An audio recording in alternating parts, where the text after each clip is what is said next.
And welcome back to Washington Commanders Insider. Today we're talking about if the Washington Commanders defense should be looking to add a edge rusher before training camp, or should the team take a wait and see approach before adding to the defense? And so before we go ahead and we jump into it, I first want to remind you to hit that subscribe button, just like Jaden Daniels is going to be hitting Terry McLaurin, Deebo Samuel, Zach Ertz, Jalen Lane, and many others for multiple touchdowns this upcoming season. And so in exchange for hitting that subscribe button, I'm going to give you nothing but daily content around the Washington Commanders. And so make sure that you hit that like, you hit that subscribe, and you join the Washington Commanders Insider family as we talk nothing but Washington Commanders football. And so with that being said, let's go ahead and let's jump into it. We're talking about if the Washington Commanders should be adding a edge rusher heading into training camp, or if they should just take the wait and see method here. And so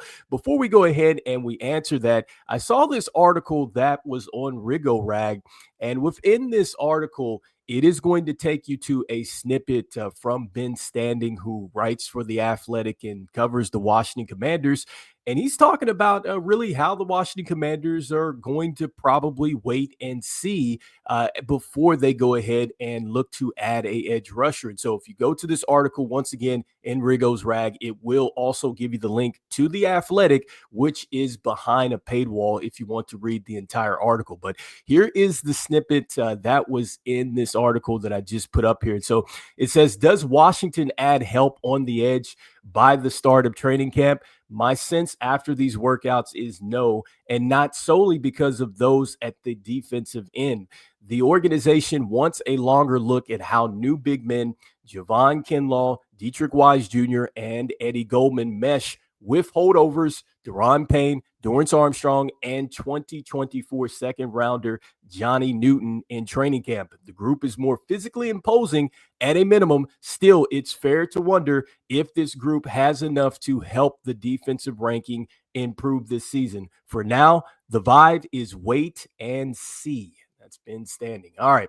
So, look, I'm right there with Ben Standing, and I've been saying this really for months, that I think that the Washington Commanders should absolutely be in a wait-and-see method. I think that right now, with just based off what Joe Wood Jr. was talking about in the OTAs, and just really talking about how now this defense is much more versatile. It's got much more length. It has much more size. It just sounds like that Adam Peters has brought the personnel in that will help the Washington Commanders with the defensive scheme that they want to execute. I think that what has happened with the defense is, yes, they absolutely struggled last season. I mean, there's no mistake about this. Like, the Washington Commanders did struggle. They were 13th in yards per game. They were 18th in scoring. And then they were third in passing yards per game, but they were 30th in rushing. And so they definitely struggled to stop the run. And then also, too, they wanted to generate some more turnovers, and then also to get some more sacks and things like that. But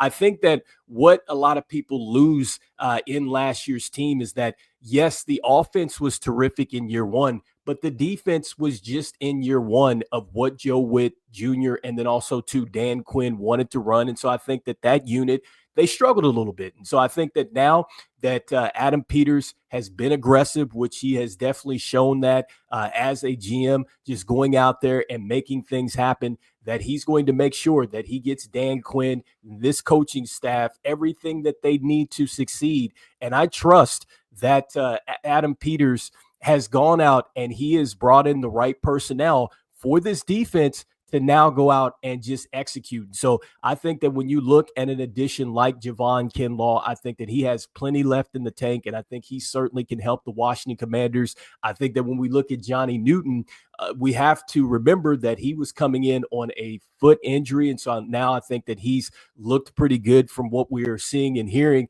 And he's got the full training camp here. And I think he definitely got more comfortable coming into this situation because he played a lot in year one. So I do expect for him to take off. And then with Deatrich Wise Jr., look, I think that this is a very underrated pickup. I love the fact that he has Super Bowl experience along with Jonathan Jones. And so, look, I think that this defense is going to be just fine.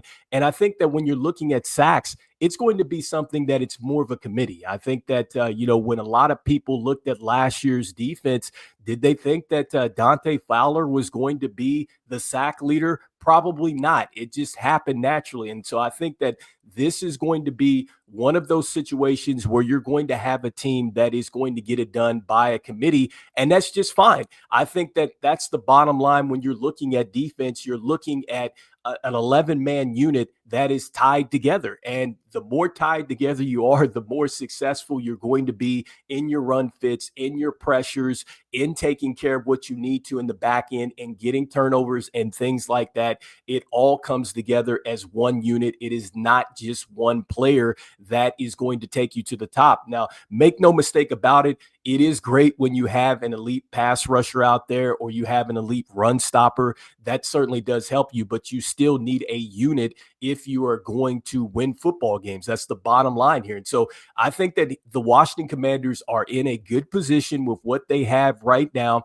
And I absolutely agree here with Ben Standing. And I'd been saying this, that, look, you have to let things play out because going into training camp, there's so many things that can happen. I mean, hopefully we don't experience major injuries, but that is something that can possibly happen, especially going into preseason. And so you do have to factor that in as possibly going out and getting an addition because of that. Next, you have to think about what's going to happen across the league here because, look, there are going to be some salary cap casualties. And so there's going to be some players that are going to get cut, and you can go ahead, you can probably pick them up on a discounted rate. And I think that Adam Peters has done a terrific job in getting value deals. And what I'm talking about there is he's getting deals done where it doesn't set the team back financially. And it's not like they're lengthy contracts and they're players that can come in and immediately contribute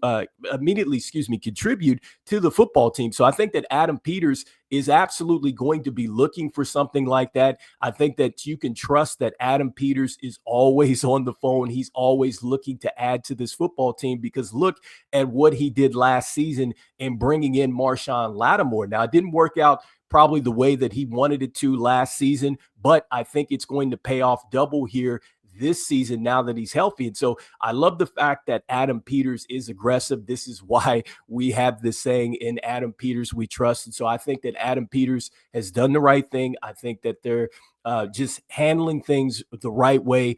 And I love the fact that they haven't rushed out to go get a deal done and just bring somebody in, because we know that there's some players that the Washington Commanders certainly could take a chance on. I mean, you have Matthew Judon, who's out there. We talked about that. They have Von Miller, who's still out there. You still have Jadeveon Clowney. He's still out there. And then also, too, I know a player that a lot of the fans are sick and tired of hearing about here, but the Trey Hendrickson deal. Like, I think that there might be still something there.